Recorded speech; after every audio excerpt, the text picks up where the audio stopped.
बिस्मिल्लाहिर्रहमानिर्रहीम। इन औलियाउहु इल्लल मुत्तक़ून।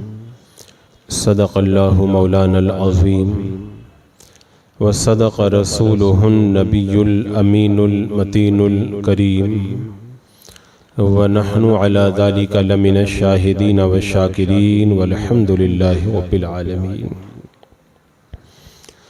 हुसूल बरकत के लिए आक़ाए नामदार मदीने के ताजदार शहंशाह ज़ी वक़ार नबी मोहतरम रहमते दो आलम नूर मुजस्सम अरवाहु नाफिदा मुहम्मदुर रसूलुल्लाह सल्लल्लाहु ताला अलैहि वसल्लम की पुरनूर बारगाह में दुरूद व सलाम का हदिया पेश कर लीजिए। अल्लाहुम्मा सल्लि अला सय्यदिना व शफ़ीना व हबीबिना व मौलाना मुहम्मदिन व बारिक व सल्लिम सलातन व सलामन अलैका या रसूल अल्लाह सल्लल्लाहु ताला अलैहि वसल्लम।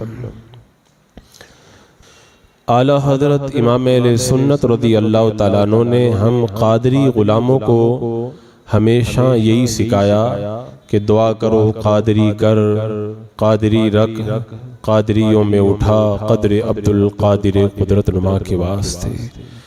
यानी हमारा जीना भी क़ादरी बन के हो और हमारा मरना भी क़ादरी बन के हो। और ये जो निस्बत क़ादरी है बड़ी जो है वो काम की चीज़ है। ये निस्बत क़ादरी बड़े काम की चीज़ है। वो आला हजरत ने फरमाया था ना कि तुझसे दर, दर से सग और सग से है मुझको निस्बत, मेरी गर्दन में भी है दूर का डोरा तेरा। आप लोगों ने देखा होगा कि जब शहर में कुत्ते ज़्यादा हो जाते हैं तो म्यूनिसिपल की तरफ से गाड़ी आती है और आवारा कुत्तों को पकड़ करके ले जाती है। लेकिन जिस कुत्ते के गले में पट्टा रहता है म्यूनिसिपल उस कुत्ते को नहीं पकड़ती। क्यों? ये इस बात की अलामत है कि ये कुत्ता किसी के घर का कुत्ता है। आला हजरत सरकार फरमाते हैं तुझसे दर, दर से सग और सग से है मुझको निस्बत, मेरी गर्दन में भी है दूर का डोरा तेरा। इस निशानी के जो सग हैं नहीं मारे जाते, हश्र तक रहे मेरे गले में पट्टा तेरा। जो दुनिया में पट्टा डाल ले कुत्ता उसको दुनिया वाले नहीं उठाते, और जो क़ादरी पट्टा अपनी गर्दन में डाल ले उसको क़यामत के दिन फरिश्ते पकड़कर जहन्नम में नहीं लेकर के जाएंगे। उसको कहेंगे तो क़ादरी ग़ुलाम है, इसको तो जन्नत में जाने दो इसको। और ये निस्बत क़ादरी कितने काम की चीज़ है। मैं एक हदीस पाक आपके सामने रखता हूँ। ये हदीस पाक आप लोगों ने बहुत मर्तबा सुनी होगी, आज एक बार फिर सुन ले। लेकिन इंशाअल्लाह आज सुनेंगे तो आप लोगों को बड़ा लुत्फ़ आएगा, बड़ा मज़ा आएगा। वो हदीस पाक आप लोगों ने सुनी है ना कि एक बंदा था जिसने 99 लोगों को कत्ल किया था। कितने लोगों को? 99 लोगों को। अब 99 लोगों को कत्ल करने के बाद उसके दिल में खुदा का खौफ पैदा हुआ। एक आलिम के पास जाकर के कहता है कोई रास्ता है मेरी तौबा का? उसने कहा तो इतना बड़ा कातिल, तेरी तौबा कबूल नहीं होगी। कहा जब तौबा ही कबूल नहीं होगी तो 99 क्यों 100 पूरे क्यों ना कर दूं? उसे भी कत्ल कर दिया। जब 100 लोगों का कातिल बन गया, एक जमाने के बाद उसके दिल में खुदा का खौफ पैदा हुआ। फिर एक आलिम से उसने दरियाफ्त किया मेरी तौबा के लिए कोई राह है, मेरी तौबा का कोई रास्ता है? बताया कि यहाँ करीब के अंदर एक अल्लाह वालों की बस्ती है, वहाँ पे चले जाओ, तुम्हारी तौबा का जो है वो कबूलियत का कोई इंतज़ाम हो जाएगा। वो अल्लाह की बारगाह में तौबा के इरादे से उन नेक लोगों की बस्ती की तरफ अभी चला है, चंद कदम चला था, उसका इंतकाल हो गया। और जब इंतकाल हुआ तो फरिश्ते जन्नत वाले भी आ गए, जहन्नम वाले भी आ गए। जन्नत वालों ने कहा हम लेके जाएंगे, अल्लाह वालों के पास जा रहा था। जहन्नम वालों ने कहा हम लेके जाएंगे। ये 100 लोगों का कातिल था। मुकद्दमा रब की बारगाह में पेश हुआ। रब ने फरमाया जमीन को नापा जाए, अगर गुनाहों वाली बस्ती से ये बंदा करीब है तो जहन्नम के फरिश्ते इसको ले जाएं, और अगर नेक लोगों की बस्ती से ये करीब है तो जन्नत वाले इसको लेकर के चले जाएं। अब जब नापा जाने लगा तो रब ने उस जमीन को हुक्म दिया दिया, जो जमीन अल्लाह वालों से करीब थी, ऐ जमीन तू सिमट जा।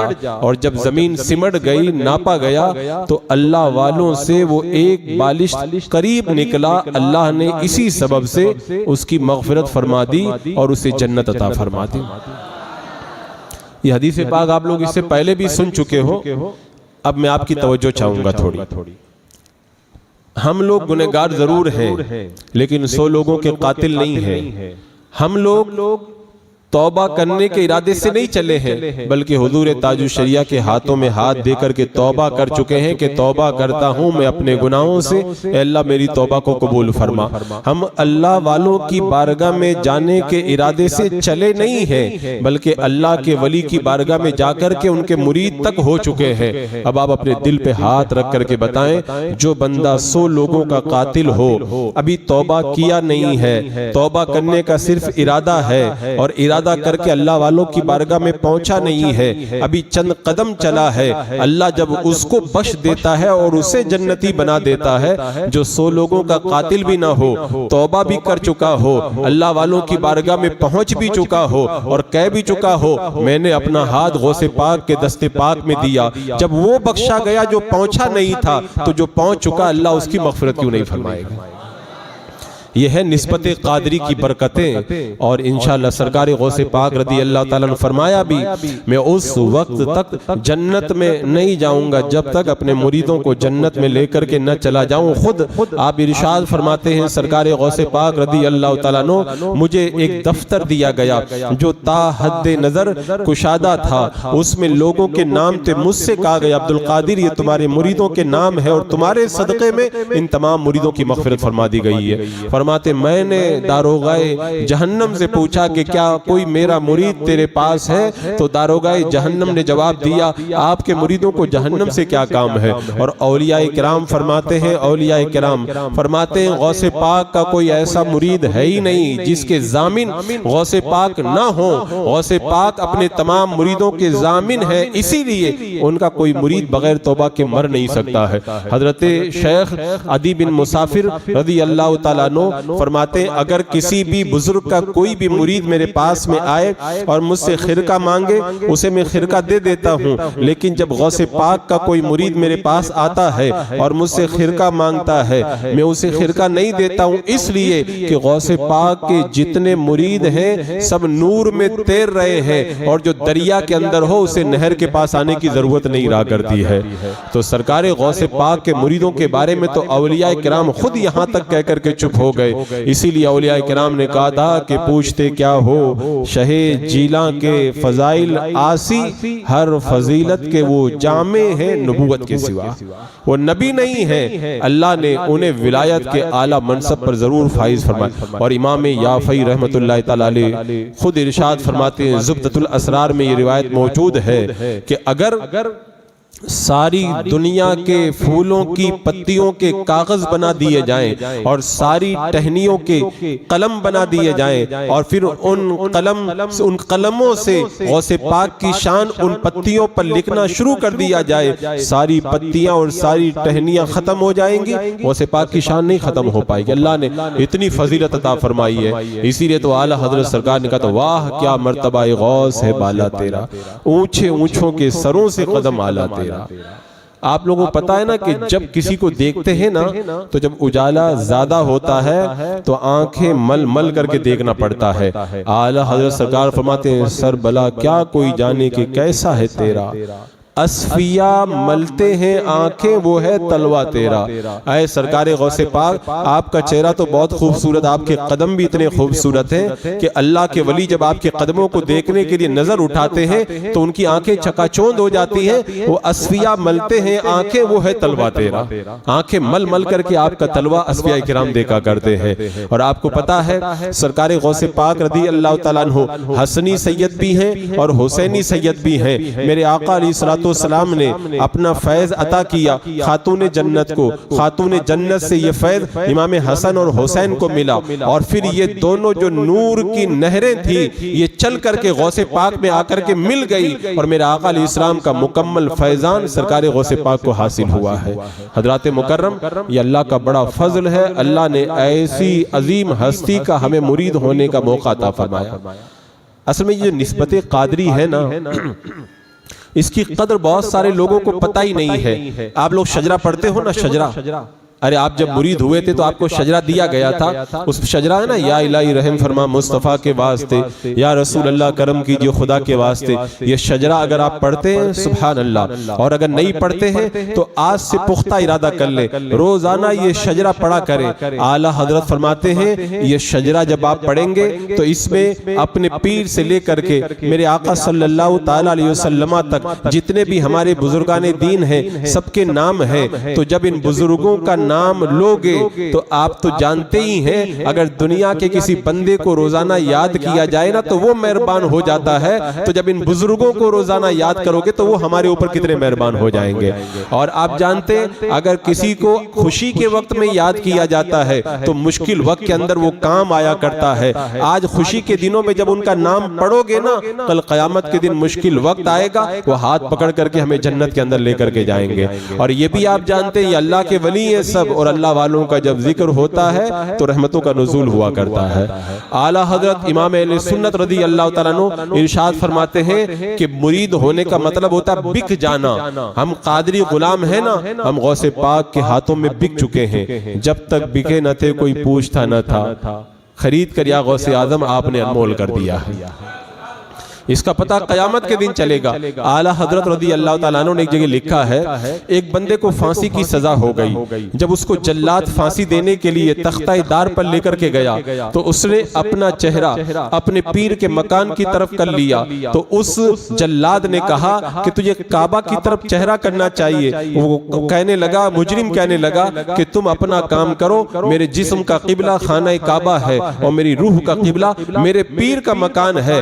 आला हजरत फरमाते अगर ऐसी सच्ची अकीदत किसी के दिल के अंदर अपने पीर के बारे में हो तो पीर का फैज़ ऐसे मुरीद को जरूर मिला करता है। आगे आला हजरत सरकार फरमाते हैं कि एक बार एक दुकान के बाहर एक फकीर खड़ा हुआ था और वो फकीर कह रहा था मुझे 1 रुपया दे दो नहीं तो मैं तुम्हारी दुकान को उलट दूंगा। काफी भीड़ लग गई, लोगों का मजमा लग गया। आखिर एक अल्लाह का वली आया, कहने लगा इसको जल्दी से पैसा दे दो नहीं तो ये तुम्हारी दुकान उलट देगा। लोगों ने कहा कि हुजूर कैसी बातें करते हैं, ये बिल्कुल गुनहगार आदमी है, इसके अंदर कहाँ इतनी हिम्मत है। उस अल्लाह के वली ने कहा मैंने इसको झांक करके देखा है, ये बिल्कुल खाली है। मैंने इसके पीर को भी झांक करके देखा है, वो भी खाली है। लेकिन इसके पीर का जो पीर यानी दादा पीर है, मैं देख रहा हूँ बड़ा पावरफुल है। इधर ये बोलेगा उधर वो दुकान को उलट करके रख देगा। अब आप अपने दिल पे हाथ रख के बताएं, बंदा खुद खाली हो, उसका पीर खाली हो और पीर का पीर अगर ताकत रखता हो तो उसको इतना मकाम मिल जाता है। जिसका पीर ताजुश शरिया हो, जिसका दादा पीर मुफ्ती आज़म हिंद हो, जिसका परदादा पीर आला हजरत हो, और ये सिलसिला चलते चलते गौसे पाक तक पहुंच जाए तो अल्लाह उसे कितना अता फरमाएगा उसका अंदाजा नहीं किया जा सकता है। हजरात मुकर्रम ये है निस्बते कादरी की बरकतें। बंदा जब कादरी पट्टा अपने गले में डाल लिया ना उसका बेड़ा पार हो गया। और सरकार गौसे पाक ने तो यहाँ तक फरमा दिया जो मेरे मदरसे के पास से भी गुजर जाएगा ना अल्लाह उसके ऊपर भी अजाब को हल्का फरमा देगा। एक बंदा सरकार गौसे पाक की बारगाह में हाजिर हुआ और आकर के कहने लगा हुजूर मैंने अपने बाप को देखा है, अजाब के अंदर मुब्तला है, मेरे बाप ने दुआ की दरख्वास्त की है, आपकी बारगाह में सलाम पेश किया है। सरकार गौसे पाक ने फरमाया तेरा बाप कभी मेरे मदरसे के पास से गुजरा था? कहा हाँ हुजूर मेरा बाप आपके मदरसे के पास से गुजरा था। अब वो मुरीद चला गया, दूसरे दिन आया और आकर के कहने लगा कि हुजूर मैं आज रात को अपने बाप को ख्वाब में देखा हूँ, वो जन्नती लिबास पहन करके जन्नत में घूम रहा है और कह रहा था कि मैं गौसे पाक के मदरसे के पास से गुजरा, गौसे पाक के सदक़े में अल्लाह रब्बे क़दीर ने मुझे जन्नत अता फरमा दी। मैं कहता हूं जो गौसे पाक के मदरसे के पास से गुजर जाए वो जन्नती बन जाए, और जो गौसे पाक के दस्ते पाक को पकड़ करके गए कि मैंने अपना हाथ गौसे पाक के हाथ में दिया, अल्लाह उसे जन्नत क्यों नहीं अता फरमाए। एक बंदा सरकार गौसे पाक की बारगाह में अर्ज करने लगा, हुजूर कब्रिस्तान में एक मुर्दे को दफन किया गया, बहुत चिल्लाता है, लगता है अजाब के अंदर मुब्तला है। सरकार गौसे पाक ने फरमाया क्या उसने मुझसे खिरका पहना है? लोगों ने कहा पता नहीं। सरकार गौसे पाक रज़ी अल्लाह तआला अन्हु ने अपनी नजर को झुका लिया और थोड़ी देर के बाद में नजर उठाई, और नजर उठाने के बाद में इरशाद फरमाया, फरिश्ते मुझसे कह रहे हैं ये बंदा आपसे मोहब्बत रखता था और उसी मोहब्बत के सदक़े में अल्लाह ने इसकी मग़फ़िरत फरमा दी है। अब उसके बाद में लोगों ने देखा कि उसकी कब्र से आवाजें आना बंद हो गई हैं।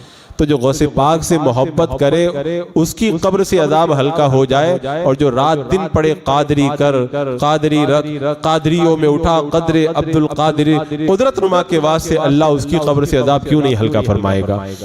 ये जो हम लोग महफिलें सजाते हैं ना, इन महफिलों के अंदर बड़ी बरकतें और बड़े फायदे हैं। उन अल्लाह वालों को आज हम याद कर रहे हैं ना, मुश्किल वक्त में वो हमारे बड़े काम आएंगे। और सरकार गौसे पाक तो अपने मुरीदों पे इतने मेहरबान, एक बार सरकार गौसे आजम रज़ी अल्लाह तआला अन्हु लिख रहे थे, अरे आपको पता है ना गौसे पाक बहुत बड़े मुफ्ती थे, पता है ना आप लोगों को? बहुत सारे लोग तो समझते हैं खाली अल्लाह के वली थे। अरे अपने जमाने के सबसे बड़े वो मुफ्ती भी थे। वो जब सारे मुफ्तियों की गाड़ी फंस जाती थी तो गौसे पाक की बारगाह में सवाल आता था। एक बार सरकार गौसे पाक की बारगाह में एक सवाल आया, कहा हुजूर हमने सब जगह सवाल कर लिया, किसी मुफ्ती के पास कोई जवाब नहीं है, आप जवाब अता फरमा दे। सरकार गौसे पाक की बारगाह में सवाल पेश हुआ। सवाल मालूम है क्या था? एक बंदा है, उसने कसम खाई है मैं ऐसी इबादत करूं जो इबादत इस वक्त दुनिया के अंदर कोई और बंदा नहीं कर रहा हो, अगर मैं ऐसी इबादत न करूं तो मेरी बीवी को 3 तलाक। अब मुफ्तियों के पास जब सवाल गया कि अगर नमाज पढ़ेगा तो कोई तो नमाज पढ़ रहा होगा, अगर ये तिलावत करेगा कोई तो तिलावत कर रहा होगा, अगर ये तस्बीह पढ़ेगा कोई तो तस्बीह पढ़ रहा होगा, अगर ये कोई और नेकी करेगा दुनिया में कहीं ना कहीं तो वो नेकी कोई ना कोई बंदा तो कर ही रहा होगा। और इसने कसम खाई है मैं ऐसी नेकी करूं जो नेकी उस वक्त में कोई दूसरा न कर रहा हो। अब इसको कैसे कसम को पूरा किया जाए? अब तुम्हारी बीवी को तलाक पढ़ने से कोई नहीं बचा सकता है। गौसे पाक की बारगाह में जब सवाल आया ना, गौसे पाक ने फौरन कलम उठाया और जवाब लिखा, इससे कहो खाना काबा में चला जा, थोड़ी देर के लिए जो लोग तवाफ कर रहे हैं उनके तवाफ को रोक दे और तू खाना काबा का तवाफ कर। दुनिया में खाना काबा एक ही है, जब तू अकेला तवाफ करेगा तो ये ऐसी नेकी होगी जो इस वक्त दुनिया में तू अकेला ही कर रहा होगा, कोई दूसरा ना कर रहा होगा। जब तू तवाफ कर लेगा तेरी कसम पूरी हो जाएगी, तेरी बीवी को तलाक नहीं पड़ेगी। अल्लाह रब्बे कदीर ने गौसे पाक को इतना बड़ा मुफ्ती बना। और जो नाइब गौसे आजम होता है वो भी बहुत बड़ा मुफ्ती होता है। आला हजरत अपने जमाने में नाइब गौसे आजम थे, सबसे बड़े मुफ्ती थे। हुजूर मुफ्ती आजम हिंद अपने जमाने में नाइब गौसे आजम सबसे बड़े मुफ्ती थे, और हुजूर ताजुल शरिया अपने जमाने में नाइब गौसे आजम। उनसे में हमने देखा है कि 2-2 महीना तक मुफ्तियाने किराम सेमिनार की तैयारी करते और सेमिनार हाल में जाते, पूरे हिंदुस्तान के मुफ्ती जमा होते, 24 घंटा तक बहस होती, और बहस करने के बाद में आखिर में जब कोई मसला फंस जाता था हुजूर ताजुल शरिया तशरीफ लाते थे और चुटकियों में मसला हल फरमा दिया करते। ये खुद एक अलग उन्वान है, इस पर मेरी मुकम्मल एक तकरीर है कि अल्लाह ने सरकार ताजुल शरिया को कितना बड़ा मुफ्ती बनाया था। मैं एक मिसाल दे दूं तो हो सकता है कि कुछ आपके जो दिल का जो इश्क है वो और ज्यादा ताजा हो जाए। एक बार बरेली शरीफ में सेमिनार चल रहा था, मसला सेमिनार के अंदर ये पेश हुआ था कि अगर कोई बंदा एयरपोर्ट पे नमाज पढ़ रहा है, अगर कोई स्टेशन पे नमाज पढ़ रहा है, रोड पे नमाज पढ़ रहा है, तो बड़ी बड़ी तस्वीरें लगी हैं और नमाजी के आसपास जानदार की अगर बड़ी तस्वीर लगी हुई हो तो वहां पे नमाज मकरूह तहरीमी होती है और उस नमाज को लौटाना वाजिब हुआ करता है। अब मुफ्तियाने किराम तैयारी करके आए, 2 दिन तक बहस की, कोई मसला हल ना हो पाया। हुजूर ताजुल शरिया सेमिनार में तशरीफ लाए, हुजूर मोदी से कबीर ने कहा हुजूर मसला हल नहीं हो पा रहा है, एयरपोर्ट पर स्टेशन पर तस्वीरें लगी रहती हैं, वहां पे अगर हम नमाज पढ़े नमाज मकरू होगी कि मकरू नहीं होगी, लौटाना पड़ेगा कि नहीं लौटाना पड़ेगा? हुजूर ताजुल शरिया ने फौरन जवाब अता फरमाया कि अगर वहां पर इस तरह नमाज पढ़े कि सजदा की जगह के बाद में अगर कोई तस्वीर है तो उसकी नमाज मकरू नहीं होगी और लौटाना नहीं पड़ेगा। मुफ्तियाने किराम ने कहा हुजूर कहाँ लिखा है? आपने फरमाया सब किताबों में लिखा है। पूछा कहाँ लिखा? का उलमा ने मसला क्या बयान किया है, नमाजी की जगह में जानदार की तस्वीर नहीं होना चाहिए। आप मस्जिद में नमाज पढ़ रहे हैं, ये नमाजी की जगह है। आप घर में नमाज पढ़ रहे हैं, पूरा घर नमाजी की जगह है। आप किसी जो है वो बंगले में नमाज पढ़ रहे हैं, वो पूरी नमाजी की जगह है। लेकिन आप एयरपोर्ट पे नमाज पढ़ रहे हैं, स्टेशन पे नमाज पढ़ रहे हैं, तो जितनी जगह में आप नमाज पढ़ रहे हैं और सजदे में आपकी नजर जहां पे रुकी हुई है उतनी जगह ही नमाजी की जगह है। बाकी जो जगह है वो नमाजी की जगह नहीं है। लिहाजा जो तस्वीर है वो उसकी नजरों के अलावा बाहर की तरफ है, तो वो तस्वीर नमाजी की जगह में कहां हुई? नमाजी की जगह के बाहर हुई। उसकी नमाज मकरू नहीं होगी और नमाज को लौटाना भी नहीं पड़ेगा। सारे मुफ्तियाने किराम ने जब सुना तो सुभान अल्लाह कह उठे। अल्लाह ने ऐसा तफक्कुर सरकार ताजुल शरिया को अता फरमाया था। तो मैं क्या अर्ज कर रहा था? मैं अर्ज कर रहा था कितना प्यार था मुरीदों से गौसे पाक को। अब लिख रहे थे, लिखते लिखते अचानक ऊपर से एक चुईया ने जो है वो मिट्टी गिरा दी। आपने मिट्टी को साफ कर दिया, फिर लिखने लगे, चुईया ने फिर मिट्टी गिराई। आपने मिट्टी को अपने किताब पर से साफ कर दिया, फिर लिखने लगे, फिर मिट्टी गिराई, आपने साफ कर दिया। जब चौथी मर्तबा उसने मिट्टी गिराई ना, सरकार गौसे पाक ने ऐसे नजर उठा करके चुईया को देखा ना, मर करके नीचे आकर के गिर गई। सरकार गौसे पाक रो पड़े। रोने लगे तो हजरत अबुल मामर आपके खादिम आपकी बारगाह में मौजूद थे। उन्होंने कहा हुजूर बात समझ में नहीं आई, आप अचानक क्यों रोने लगे? कहा कि चुईया ने मुझे तकलीफ पहुंचाई, चुईया ने मुझे तकलीफ पहुंचाई। मैंने उसकी तरफ नजर डाली तो वो मर करके हिलाक हो गई। मैं ये सोच करके रो रहा हूँ, खुदा ना करे कल कोई मेरे मुरीद से मुझे तकलीफ पहुंच जाए और मेरी वजह से वो हिलाकत के अंदर न पड़ जाए। यानी इतना ख्याल था अपने मुरीदों का कि कल मेरे मुरीद की तरफ से अगर मुझे तकलीफ पहुंच गई और मैंने अगर उस पर जलाल की नजर डाल दी तो कहीं वो हिलाक ना हो जाए, कहीं वो। इतना अल्लाह रब्बे कदीर और सरकार गौसे पाक तो मुरीदों का इतना ख्याल रखते। आप जब मदरसे में पढ़ाया करते थे, अरे आपको ये भी मालूम है ना गौसे पाक पढ़ाते थे दारुल उलूम में, अरे मदरसा कादरिया में पढ़ाते थे। चलो ये भी बता देता हूँ, हर साल गौसे पाक के मदरसे से 3000 उलमा फारिग होते थे। कितने? 33 साल तक आपने पढ़ाया। कितने साल? 33 साल। अब जोड़ लो कितने उलमा फारिग हुए आपके मदरसे से? 1 लाख उलमा इकराम गौसे पाक के शागिर्द और आपके मदरसे से फारिग हुए। एक बात और मजे की वो भी बता दो, गौसे पाक के मदरसे से पढ़ने वाले कैसे कैसे थे? गौसे पाक के मदरसे से पढ़ने वाला एक तालिब इल्म वो भी था जिसने इन यहूदियों के कब्जे से मस्जिद अक्सा को निकाल करके मस्जिद अक्सा को मुसलमानों के हाथों में दिया था, जिनका नाम था सुल्तान सलाउद्दीन अय्यूबी रदी अल्लाह ताला। ये भी गौसे पाक के मदरसे से पढ़े हुए थे। तो सरकार गौसे पाक जब मदरसे में पढ़ाते थे ना, किसी बच्चे के पास कलम नहीं होता, कलम अता फरमाते। कोई बीमार होता, उसकी इयादत के लिए घर पे तशरीफ ले जाते। सुनते तो ताज्जुब होता, गौस अपने जमाने का वो एक तालिबे इल्म की खबरगिरी के लिए उसके घर पे जाता। पता चला एक दिन एक बच्चा पढ़ने नहीं आया, का बीमार है। आप गए, वो बाग के अंदर आराम कर रहा था। गौसे पाक जब पहुंचे, 2 दरख्त थे, दोनों सूख गए थे, काटने का इरादा था। गौसे पाक ने एक दरख्त के नीचे वुजू बनाया, दूसरे दरख्त के नीचे नमाज अदा की। आपकी नमाज और वुजू की बरकत से अल्लाह ने दोनों दरख्तों को हरा भरा फरमा दिया।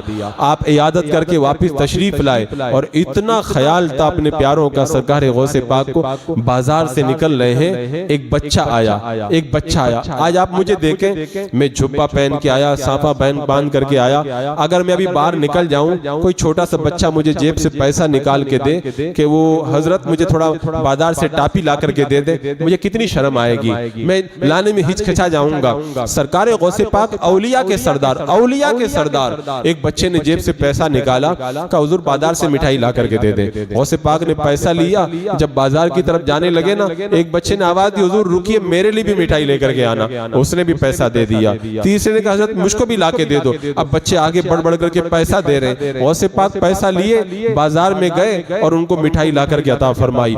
एक तरफ इतने आली अखलाक अपनों के साथ में और दूसरी तरफ आलम यह है वक्त के बड़े बड़े वली आपकी बारगाह में से तर तर कहां करते थे। अल्लाह ने रब्बे कदीर ने वो हैबत अता फरमाई। आपको याद होगा वो अबू गालिब नाम का ताजिर है, आपकी बारगाह में आया और आकर के सरकार गौसे पाक से कहता, हुजूर मेरे घर पे दावत खाने के लिए तशरीफ ले चलें। सरकार गौसे पाक ने नजर झुकाई और उसके बाद में नजर उठा के फरमाया, इजाजत मिल गई है। अब गौसे पाक रदी अल्लाह तआला अन्हु जब दावत में जाने के लिए तैयार हुए, आपको बताऊं वो कैसा मंजर होता होगा। हम तो अंदाजा नहीं कर सकते, लेकिन मैं एक बताता हूँ एक बात, उससे आप अंदाजा लगाइए। हुजूर ताजुल शरिया को हमने देखा है, जब आप प्रोग्राम में जाने के लिए निकलते थे ना, तो एक अजीब कैफियत होती, लगता है दूल्हा निकल, बादशाह निकल रहा है। तो जब उनके गुलामों का ये आलम है, तो सरकार गौसे पाक जब दावत में जाने के लिए निकले होंगे तो क्या आलम होगा। आपको पता है गौसे पाक जब सवारी पे सवार होने लगे ना, तो वक्त के बहुत बड़े वली हजरत अली बिन हैती ने गौसे पाक का कदम पकड़ करके रकाब में रखा, दूसरा कदम शेख अबुल हसन रदी अल्लाह तआला अन्हु ने थामा और उसे रकाब में रखा। गौसे पाक जब निकलते थे ना, तो औलिया की बारात साथ में हुआ करती थी। अब दावत में गए सरकार गौसे पाक और जाकर के बैठ गए, किसी की मजाल है खाने की तरफ हाथ बढ़ा ले। गौसे पाक रदी अल्लाह तआला अन्हु अभी खामोश खड़े, खामोश बैठे हुए हैं। अचानक आपने कहा कि वो टोकरा जो रखा उसको उठा करके लेके आओ। टोकरा को लाए का खोलो, खोला गया, देखा उसमें साहिब खाना अबू गालिब ताजिर का एक अपाइज कोड़ी बरस ज़दा लड़का अंदर था, जो कभी उठ करके बैठा भी नहीं था, पैदा हुआ तब से ऐसे ही पड़ा हुआ था। सरकार गौसे पाक उठ और उठ करके चल। आपकी ज़बाने मुबारक से ये कलिमात जब अदा हुए ना, वो अपाइज बच्चा उठ करके ऐसे दौड़ने लगा जैसे कोई बीमारी नहीं थी उसको कोई। और उसके बाद में आप वहां से निकल के आए। तो आप देखें, एक तरफ इतनी हैबत और दूसरी तरफ बच्चा कह रहा हुजूर बाजार से मिठाई ला करके दे दे। देखो ऐसा है, आदमी जब बड़ा बन जाता है ना, हमने देखा जो आदमी करोड़पति बन जाता है ना, तो नौकर लोग उसको कीड़े मकोड़े लगते हैं। वो समझता मैं पता नहीं क्या हो गया हूँ। गौसे पाक जो औलिया किराम के सरदार, आलम यह है हज के लिए जा रहे हैं। जब हज के लिए गौसे पाक रवाना हुए ना, रात हो गई। आपने इरशाद फरमाया कि इस गांव के अंदर देखो सबसे गरीब आदमी कौन है, उसी के घर पे जाके हम लोग क़याम करेंगे। हम लोग जब जाते हैं प्रोग्राम में तो हम लोग सोचते हैं कि किसी ऐसे घर में रुके जहाँ एसी लगी हो ताकि गर्मी वगैरह ना लगे। सरकार गौसे पाक कितनी मोहब्बत आपके दिल के अंदर गरीबों की का, इस गांव में सबसे जो गरीब आदमी है ना उसको तलाश करो। सबसे गरीब आदमी के घर पे गए, वहीं जाकर के आपने क़याम कर लिया। अब जब गौसे पाक किसी के मकान में रुक जाए तो फिर वो तो जंगल में मंगल हो जाता था। अब कोई पैसा ला रहा है, कोई कपड़ा ला रहा है, कोई मिठाई ला रहा है, कोई कुछ ला रहा है। घर के अंदर अंबाल लग गए तोहफा और ताइफ के। सुबह के वक्त में गौसे पाक जब रवाना होने लगे ना, आगे कहा जितने तोहफे आए सब तुम्हारे हैं। वहां के लोग बताते हैं गांव वाले, जब रात में गौसे पाक उस गांव में आए, उस घर में रुके थे, तो पूरे गांव का सबसे गरीब आदमी वही था। और सुबह के वक्त जब वहां से निकले तो पूरे इलाके का सबसे अमीर आदमी वही बन चुका था। ऐसी शफकत, ऐसी मोहब्बत अपने मुरीदों और गरीबों के लिए अल्लाह रब्बे कदीर ने गौसे पाक के दिल में अता फरमाई थी। हम कादरी गुलाम जब गौसे पाक हमें यहाँ पे फरामोश नहीं करते तो वहाँ क्या फरामोश करेंगे। हजरत मुकर्रम ये निस्बत कादरी ये सबसे कीमती चीज़ है। मैं अपनी बात बताता हूँ, मैं अपनी बात बताता हूँ। मेरी जिंदगी का सबसे कीमती लम्हा वो था जब हुजूर ताजुल शरिया के हाथ में हाथ दे के मैं कह रहा था कि मैंने अपना हाथ गौसे पाक के दस्ते पाक में दिया। वो एक लम्हा मेरी जिंदगी का सबसे कीमती लम्हा है। अगर वो लम्हा ना होता ना तो आज कोई हैसियत ना होती हमारी। बस वो गौसे पाक के कदमों में डाल दिया ना, बस जिंदगी की मेराज हो गई। क्यों? इसका पता अभी नहीं चलेगा, इसका पता बाद में चलेगा, मरने के बाद में कि निस्बत कादरी कितनी काम आती है। वो एक बंदा था ना, वो एक बंदा वो वजू बनाने के लिए बैठा था ऊपर, और नीचे इमाम अहमद इब्न हम्बल रदी अल्लाह तआला अन्हु वजू बना रहे थे। उसने देखा कि वक्त का इमाम नीचे बैठा हुआ है। वो उतर करके नीचे आया और नीचे बैठ करके वजू बनाने लगा। इमाम अहमद इब्न हम्बल का अदब किया। जब मौत के बाद लोगों ने उस बंदे को ख्वाब में देखा तो उससे पूछा कि तू कैसे जन्नत में पहुंच गया। कि अल्लाह की बारगाह में जब मेरी पेशी हुई ना तो रब ने फरमाया तू जब वजू बना रहा था तू ऊपर था, इमाम नीचे थे, तूने इमाम का अदब किया, तू नीचे आ गया, तेरे अदब की वजह से हमने तुझे जन्नत अता फरमा दी। अगर कोई इमाम अहमद इब्न हम्बल का एक दिन अदब कर ले, अल्लाह उसे जन्नती बना दे। और जो सारी जिंदगी कहे मैं तो कादरी गुलाम हूं, अल्लाह उसे जन्नत क्यों ना अता फरमाएगा। लेकिन एक बात याद रखना, ये जो मैं बार बार कह रहा हूं ना कादरी जन्नती है, इसका ये मतलब नहीं कि नमाज नहीं पढ़ोगे तब भी जन्नती है। ये नहीं कि इंशाअल्लाह ईमान पे खात्मा होगा तो जन्नत मिलेगी, लेकिन उसके लिए शर्त है, उसके लिए शर्त है गौसे पाक के फरामीन पे अमल करें। सरकार गौसे पाक ने क्या फरमाया था? फरमाया है मेरे मुरीद तूने ला इलाहा इल्लल्लाह कहा है, ला इलाहा इल्लल्लाह ये दावा है। फरमाते हैं इसके लिए दलील चाहिए। गौसे पाक फरमाते दलील क्या है? फरमाते हैं इसकी दलील यह है कि रब ने जिन कामों को करने का हुक्म दिया है उन कामों को कर, और रब ने जिन कामों को करने से मना किया है उन कामों से परहेज कर। यह है इसकी दलील। अगर तुम कलमा पढ़ते हो ना तो उसकी दलील भी अपने पास में रखो। गौसे पाक ने कितनी प्यारी बात फरमाई। फरमाते हैं आए मेरे मुरीद, कितने ताज्जुब की बात है, मालिक अपने कुत्ते को रोटी का एक टुकड़ा जब दे देता है, वो कुत्ता दिन भर अपने मालिक की हिफाजत करता है। एक टुकड़े के ऊपर अल्लाह तुझे रात दिन हजारों नेमतें देता है, उसके बावजूद भी तू अल्लाह के फरामीन पे अमल नहीं करता। तो वो हदीस आपने सुनी है, रब फरमाता है आदम के बेटे रोजाना तेरी तरफ से बुरे बुरे आमाल मेरे पास आते हैं और मेरी तरफ से अच्छी अच्छी नेमतें तेरे पास आती है। रब फरमाता है आदम के बेटे मैंने एक बार का हो जा तो सातों आसमान और सातों जमीनें सीधे हो गए, लेकिन मैंने 1000 मर्तबा तुझे हुक्म दिया, लेकिन ऐ आदम के बेटे तू सीधा नहीं होता है, तू सीधा नहीं होता है। बता हम गौसे पाक के गुलाम हैं और गौसे पाक ने बार बार हमें तंबी की कि तुम शरीयत मुतहरा के ऊपर अमल करो। जब शरीयत की हद टूट जाती है तो तुम फितने में मुब्तला हो जाते हो। तो हजरत मुकर्रम अगर गौसे पाक के फैजान को हासिल करना है तो फिर गौसे पाक के फरामीन पर अमल करना होगा। अगर उनके फरामीन पे अमल करेंगे ना तो गौसे पाक तो इतने मेहरबान, इतने मेहरबान। वो कुछ लोग कहते हैं ना गौसे पाक तो बगदाद में रहते हैं, मैं कहता हूं तुमको पता नहीं है, रमजान का महीना है, गौसे पाक की बारगाह में एक आया बंदा का हुजूर मेरे घर में कल आके इफ्तारी कर लीजिएगा, फरमाया ठीक है। दूसरा आया का हुजूर कल रोजा मेरे यहाँ खोलिएगा, फरमाया ठीक है। तीसरा आया, चौथा आया, सबको हाँ हाँ कहते 70 लोगों को हाँ कह दिया। अब सब इंतजाम करके बैठे हुए हैं। जब इफ्तारी का वक्त आया गौसे पाक खानका में इफ्तारी लग गई, बैठ गए। अब दूसरे दिन जब मुरीद आए बोले रात में बड़ा मजा आ गया, कल गौसे पाक मेरे घर रोजा खोल, और कहा नहीं नहीं मेरे घर पे आए थे, बोला नहीं मेरे घर पे आए थे। अब झगड़ा बढ़ गया तो खादिम ने कहा कहीं नहीं गए थे, वो हजरत यहीं पे खानका में थे। गौसे पाक की बारगाह में का हुजूर माजरा क्या है? सब लोग अपने अपने घर की बातें कर रहे हैं, आप तो यहीं पे थे। फरमाया लोगों ने दावत दी, कबूल करना मैंने जरूरी समझा, कल मैंने यहाँ भी इफ्तारी की और सब घरों में मैंने इफ्तारी कर ली थी। जब गौसे पाक अपनी हयाते ज़ाहिरी में 70 लोगों के यहाँ इफ्तारी कर सकते हैं तो बंदा मोमिन जब मर जाता है तो उसका पावर तो और बढ़ जाता है। तो आज अगर 70,000 गुलाम उनको याद करे तो सबकी मदद को क्यों नहीं पहुंच सकते?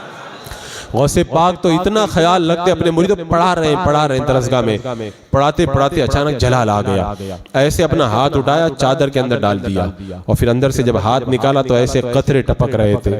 अब मुरीद सब शागिर्द घबरा रहे, कोई बोलने की हिम्मत नहीं। कुछ दिनों के बाद काफिला आया, गौसे पाक की बारगाह में नजराना पेश किया, पूछा माजरा क्या है? कहा हम लोग दरिया में थे, हम लोग दरिया में थे, अचानक तूफान आया, कोई रास्ता नजर नहीं आया। हमने कहा या शेख अब्दुल कादिर जिलानी शैयन लिल्लाहि अल मदद, हमने गौस को पुकारा है, अचानक एक हाथ जाहिर हुआ गैब से, ऐसे कश्ती को पकड़ा और पकड़ करके किनारे लगा दिया है। मैं कहता हूँ गौसे पाक जब पढ़ा रहे, अरे जब मैं तकरीर कर रहा हूँ मुझे कुछ ख्याल रहेगा कि बार मस्जिद के बाहर क्या हो रहा है। जो गौसे पाक पढ़ा रहे तब भी पता है कि समंदर में मेरा मुरीद कहाँ परेशान है। तो अपनी कब्र में जाने के बाद तो अल्लाह वालों की ताकत और बढ़ जाती है, वो तो अपनों पे और ज्यादा नजर करम फरमाया करते हैं। गौसे पाक वुजू बना रहे, वुजू बनाते बनाते अचानक जलाल आया, ऐसे अपनी कड़ाह उठाई वो लकड़ी की और हवा में उछाल दी, उसके बाद दूसरी उठाई वो भी हवा में उछाल दी। अब मुरीद घबराए कि क्या मसला है। चंद दिनों के बाद काफिला आया और नजराने पेश किए, पूछा क्या माजरा है? बोले जंगल में डाकुओं ने लूट लिया था। अचानक हमने कहा गौसे पाक को याद कर वही मदद करेंगे। हमने कहा या गौसे आदम दस्तगीर अल मदद। तभी देखा कि हवा के अंदर ये कड़ाव आए, जादुओं के ऊपर जादू वो डाकुओं के ऊपर पड़े और वो ढेर हो गए। अल्लाह ने हमारा माल हमें वापस अता फरमा दिया। इतना गौसे पाक अपने मुरीदों का ख्याल रखते। तो आप कादरी गुलाम हैं, क्या गौसे पाक के नक्शे कदम पे नहीं चलेंगे? गौसे पाक रदी अल्लाह तआला अन्हु ने जो फरमाया उस पे अमल करें। हजरते अनस रदी अल्लाह तआला अन्हु इरशाद फरमाते हैं, 2 दिनों को कभी ना भूलना, 2 रातों को कभी ना भूलना। ये पैगाम दे रहा हूं मैं आप लोगों को। क्या फरमाया? 2 दिनों को कभी ना भूलना और 2 रातों को कभी ना भूलना। ये आज का इस महफिल का पैगाम आपके हवाले। 2 रातें कौन सी हैं, 2 दिन कौन से? हजरत अनस रज़ी अल्लाह तआला अन्हु इरशाद फरमाते हैं, पहला दिन वो दिन कभी मत भूलना जब हजरत मलकुल मौत तुम्हारी रूह कब्ज करने के लिए आएंगे। सबकी आएंगे, आपकी भी रूह कब्ज करने आएंगे, मेरी भी रूह कब्ज करने आएंगे। और आपको पता है जिस दिन वो आएंगे उसको कैसा लगेगा? हजरत अमर इब्न आस रज़ी अल्लाह तआला अन्हु का बयान है, वो हमेशा कहा करते थे, कोई मरने वाला बंदा मिल जाए तो मैं पूछूं कि मौत के वक्त कैसा लगता है। उनके जब इंतकाल का वक्त आया, उनके बेटे ने कहा, अब्बा जान आप खुद बताएं, आज आप खुद बताएं मौत के वक्त कैसा लगता है। हजरत अमर इब्न आस रज़ी अल्लाह तआला अन्हु ने इरशाद फरमाया, बेटा मैं क्या बताऊं, ऐसा लग रहा है आसमान मेरे ऊपर टूट पड़ा है और सुई के नाके के बराबर जगह है, वहीं से मैं सांस ले रहा हूँ। हदीस पाक में आता है 1000 तलवार के वार अगर किसी के ऊपर पड़े एक साथ में तो उतनी तकलीफ नहीं होती है जितनी रूह निकलने के वक्त में बंदे को तकलीफ हुआ करती है। वो इतना सख्त वक्त होता है। हजरत अनस कहते हैं उस दिन को हमेशा याद रखना। हजरत मलकुल मौत जब आसमान से सीढ़ी लगा करके उतरेंगे और सीढ़ी पर सामने बैठ जाएंगे, हजरत मलकुल मौत के साथ आने वाले फरिश्ते चारों तरफ से बंदे को घेर करके बैठ जाएंगे। उसके बाद में रूह को हुक्म दिया जाएगा, रूह निकल करके हलक तक आएगी। जब तक रूह हलक तक नहीं आती है तब तक बंदे के पास मौका है, जो नेकी चाहे कर ले, तौबा कर ले, जो इबादत चाहे कर ले। लेकिन जब वक्त गरगरा आ जाता है और रूह हलक में आ जाती है तो आंखें दुनिया को देखने से बंद हो जाती है और आखिरत उसकी निगाहों के सामने खुल करके आ जाती है। उस वक्त कोई काफिर ईमान लाए, ईमान कबूल नहीं है। कोई अगर तौबा करे तो उसकी तौबा कबूल नहीं की जाएगी। वक्त गरगरा तक मौका रहता है। हजरत अनस कहते हैं इस दिन को कभी मत भूलना, ये दिन सबका आएगा। उसके बाद फरमाते हैं दूसरा दिन वो दिन जब रब की बारगाह में पेशी होगी, उस दिन को कभी मत भूलना। लोगों को ये एहसास नहीं अल्लाह की बारगाह में पेशी कैसे होगी हमारी। पता है अल्लाह की बारगाह में जाएंगे तो हिसाब किताब कितना सख्त होगा। लोग समझते हैं जिंदगी का हिसाब होगा। मैं कहता हूं अगर जिंदगी का हिसाब ऐसे हो जाए ना, अल्लाह बड़ा करीम में बख्श देगा। ऐसे जिंदगी का हिसाब नहीं होगा। पूरी जिंदगी के सालों को महीनों में बांटा जाएगा, महीनों को हफ्तों में, हफ्तों को दिनों में, दिनों को घंटों में, घंटों को मिनटों में, मिनटों को सेकंडों में। और हर सेकंड के बारे में पूछा जाएगा, बंदे बता फलां सेकंड में तूने क्या काम किया, किसके लिए किया, किस तरह किया। उसके बाद वाले सेकंड में तूने क्या काम किया, किस तरह किया, किसके लिए किया। उसके बाद वाले सेकंड में तूने क्या काम किया, किस तरह किया, किसके लिए किया। हर सेकंड के बारे में 3-3 सवाल होंगे। कोई है किसी में मजाल? एक घंटे, मैं कहता हूं 100 साल का नहीं, 1 घंटे का हिसाब अल्लाह की बारगाह में देकर के बता दे। हजरत अबू बकर कतानी कहते हैं मैंने अपने दोस्त के इंतकाल के बाद उसे ख्वाब में देखा तो पूछा कि बता अल्लाह की बारगाह में क्या बना तेरा। बोले रब की बारगाह में जब मेरी पेशी हुई ना, रब ने कहा बूढ़े तूने फला गुनाह किया, का मौला मैंने किया। का बूढ़े तूने फला गुनाह किया, का मौला मैंने किया। का बूढ़े तूने फला गुनाह किया, का मौला मैंने किया। आखिर में रब ने फरमाया बूढ़े तूने ये गुनाह भी किया।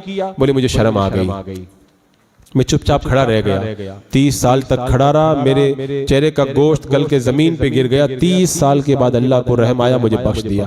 हजरत अबू बकर कतानी कहते मैंने पूछा कौन सा गुनाह था तुझे हाँ भी नहीं कह सका तू। का रब ने फरमाया बूढ़े तूने खूबसूरत बच्चे को बुरी नजर से देखा था तो मुझे शर्म आ गई, मैं हाँ न कह सका। ये एक गुनाह इतना भारी पड़ जाएगा, 30 साल तक खड़ा रहना पड़ जाएगा। तो हर सेकंड का बंदा हिसाब दे पाएगा। रब फरमाएगा बंदे तो फला दिन मोबाइल के अंदर फिल्म देख रहा था, फला सेकंड के अंदर तू गाना सुन रहा था, फला मिनट के अंदर तू मूवी देख रहा था, मोबाइल के अंदर ये फिजूल काम कर रहा था। बंदा जवाब दे पाएगा? उस वक्त कैसी कैफियत होगी उसे बयान नहीं किया जा सकता है। हजरत मुकर्रम तो हजरत अनस कहते हैं 2 दिनों को कभी ना भूलना। पहला दिन जब हजरत मलकुल मौत रूह निकालने के लिए आएंगे। दूसरा दिन जब अल्लाह की बारगाह में पेशी होगी। ये पेशी इतनी सख्त होगी, ये खुद एक अलग उन्वान है। इंशाअल्लाह कभी उस उन्वान पे मैं गुफ्तगू करूंगा। अल्लाह की बारगाह की हाजिरी इतनी सख्त है है। एक अल्लाह के वली ने तो यहाँ तक के दिया 100 साल तक लाठी लेके पूरी दुनिया में मैं घसटता फिरूं, ये आसान है, अल्लाह की बारगाह में 1 सेकंड के लिए खड़ा होना उससे ज्यादा मुश्किल है।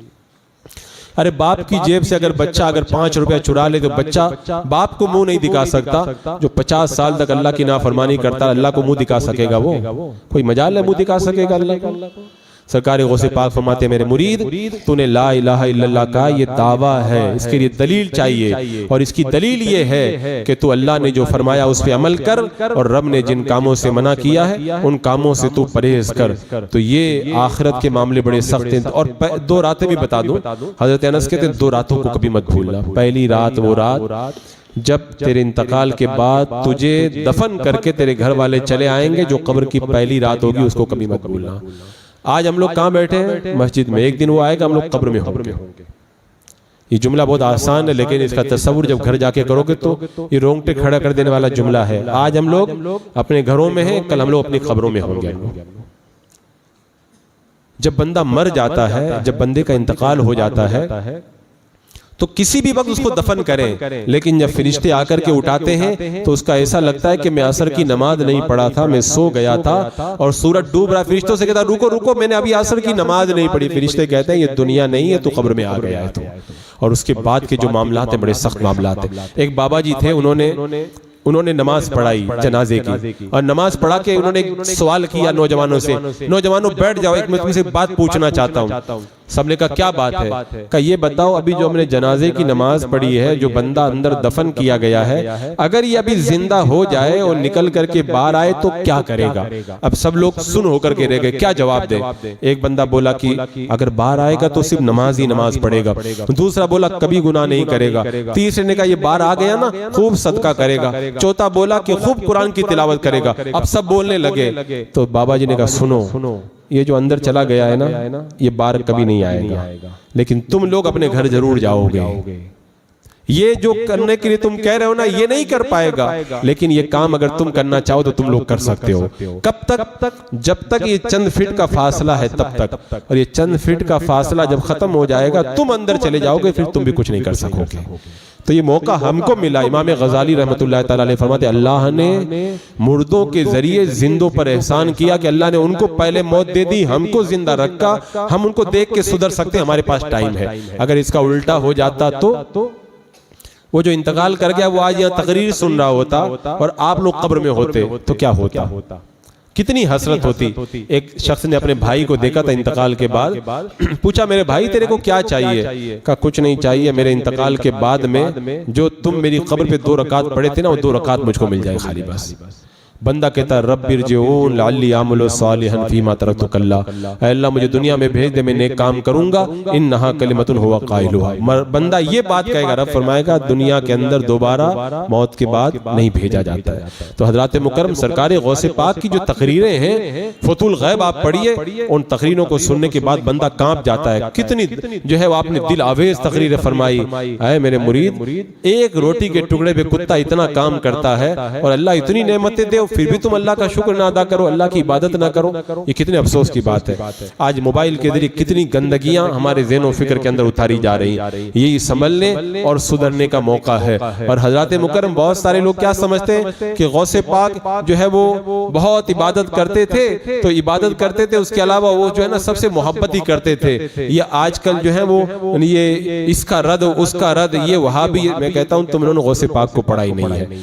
गौसे पाक रदी अल्लाह तआला अन्हु के बारे में इमाम नववी रहमतुल्लाह तआला अलैह फरमाते हैं बद मजहबों के खिलाफ गौसे पाक रदी अल्लाह तआला अन्हु बड़े सख्त थे, और जब उनका रद्द करते थे ना, डट करके रद्द फरमाया करते थे। आप मुझे बताएं, गौसे पाक ने 40 साल तक इशा के वुजू से फजर की नमाज अदा की, 25 साल तक बगदाद के जंगलों में इबादत की, 12 साल तक बुर्जे अज़मी के अंदर इबादत फरमाई, 15 साल तक एक रकात के अंदर रोजाना रात में पूरा कुरान पाक खत्म फरमाया।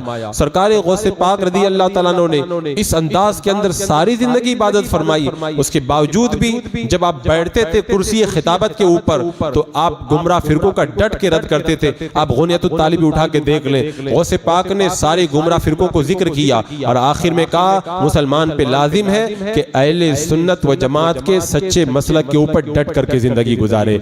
मैं कहता हूं जो इतना बड़ा आबिद हो, सारी जिंदगी इबादत करता हो, सारी जिंदगी रियाजत करता हो, उसके बावजूद भी गुमराहों का रद्द कर रहा है, इसका मतलब यह है सरकार गौसे पाक ने बता दिया इबादत अपनी जगह, लेकिन अगर कोई बंदा सिर्फ इबादत करे और वक्त आने पर बद मजहबों का रद्द ना करे ना, तो अल्लाह तबारक व तआला उसकी इबादत को भी कबूल नहीं फरमाता है। इसलिए डट करके सरकार गौसे पाक रज़ी अल्लाह तआला अन्हु रद्द फरमाया करते थे। और आप देखें सरकार गौसे पाक की हयात तैयबा को आपने मुअतज़िला गुमराह फिरके का रद्द किया, खारजियों का रद्द किया, राफजियों का रद्द किया, कदरियों का रद्द किया। जो इतना बड़ा आबिद हो वो रद्द कर रहा है। हजरत इमाम इब्ने अकील हम्बली रहमतुल्लाह तआला अलैह फरमाते हैं अगर तुम ये पता लगाना चाहो कि लोगों के दिलों में ईमान मजबूत है कि कमजोर है, तो मस्जिद में लोगों की भीड़ मत देखो, अरफात के मैदान में लब्बैक लब्बैक की तरफ ध्यान मत दो। अगर लोगों का ईमान देखना है तो ये देखो अल्लाह उसके रसूल के दुश्मनों के बारे में उसके दिल के अंदर कितनी नफरत है।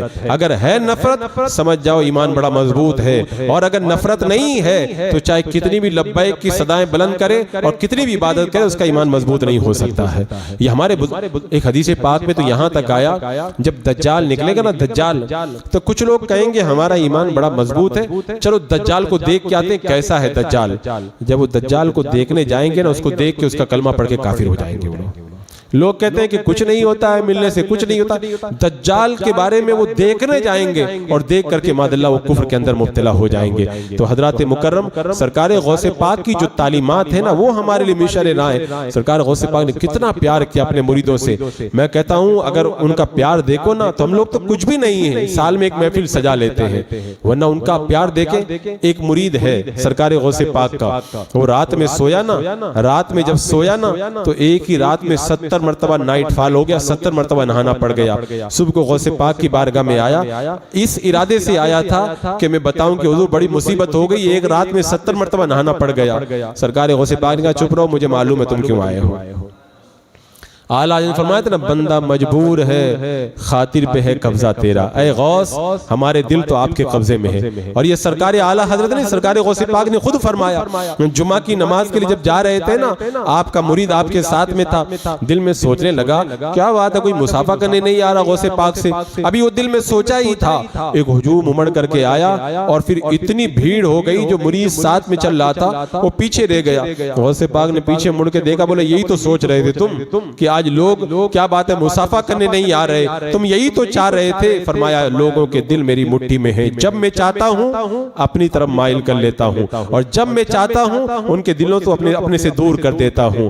हजरत मुकर्रम आज हम यहाँ बैठे हुए हैं ना गौसे पाक की महफिल में, अपनी मर्जी से नहीं बैठे हैं, ये गौसे पाक का करम है, उन्होंने हमको यहाँ बिठा दिया है, उनके कब्जे में हमारे दिल है। महबूब की महफिल को महबूब सजाते हैं, आते हैं वही जिन्हें सरकार गौसे पाक बुलाते हैं। तो ये उनका करम है कि बुला लिया। तो मैं अर्ज कर रहा था वो आया बंदा, सरकार ने फरमाया मुझे मालूम है तुम क्यों आए हो, घबराने की जरूरत नहीं है, मैंने लोहे महफूज पे लिखा हुआ देखा था तेरी तकदीर में, तो दुनिया में 70 औरतों से जिना करेगा।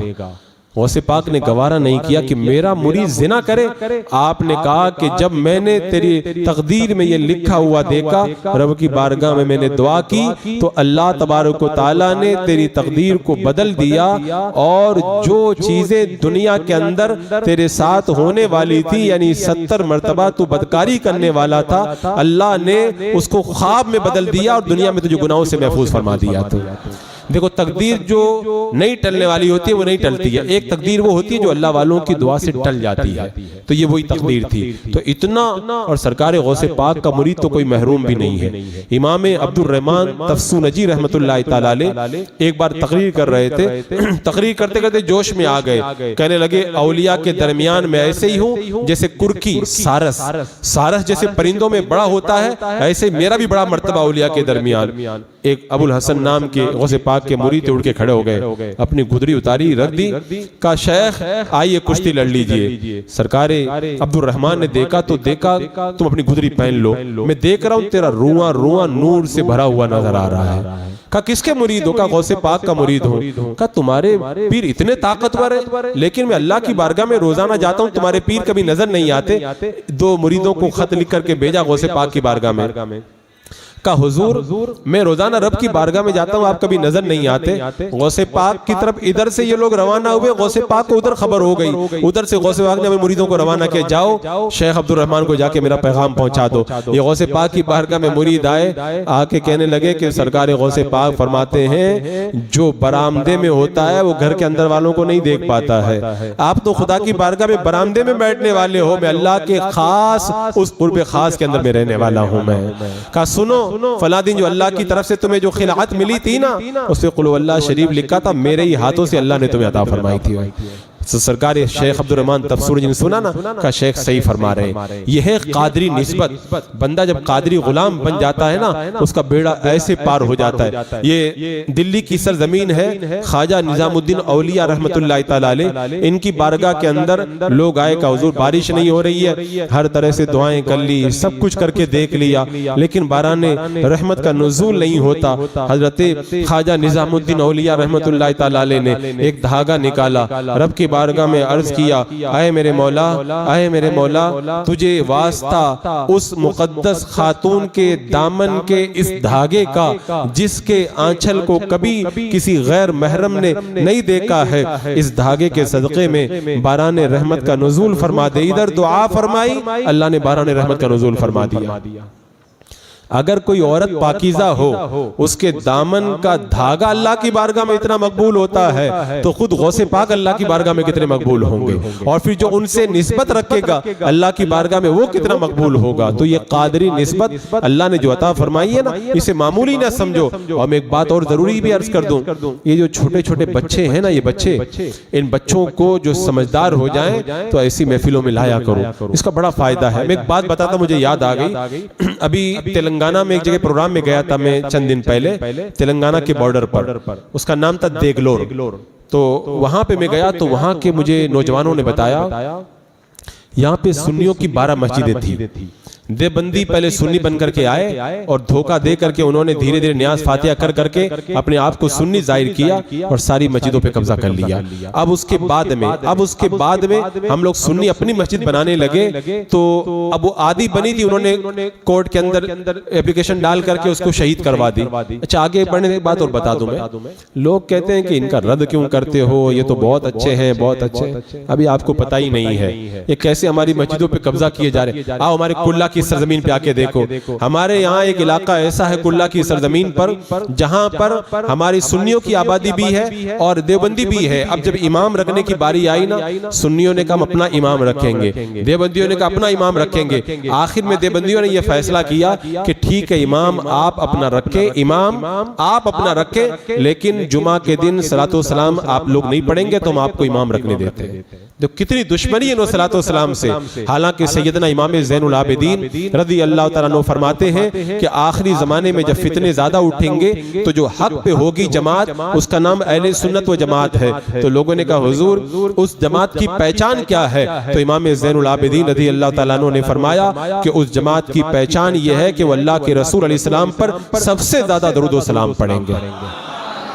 तो ये अहले हक, अरे मैं कहता हूँ ये पहचान न भी हो तो रब फरमाता है सल्लिमू तस्लीमा, नबी पे सलाम पढ़ो, लेकिन ये उसके बावजूद भी कह रहे हैं कि अगर इमाम अपना रखना है तो सलातो सलाम नहीं पढ़ सकते।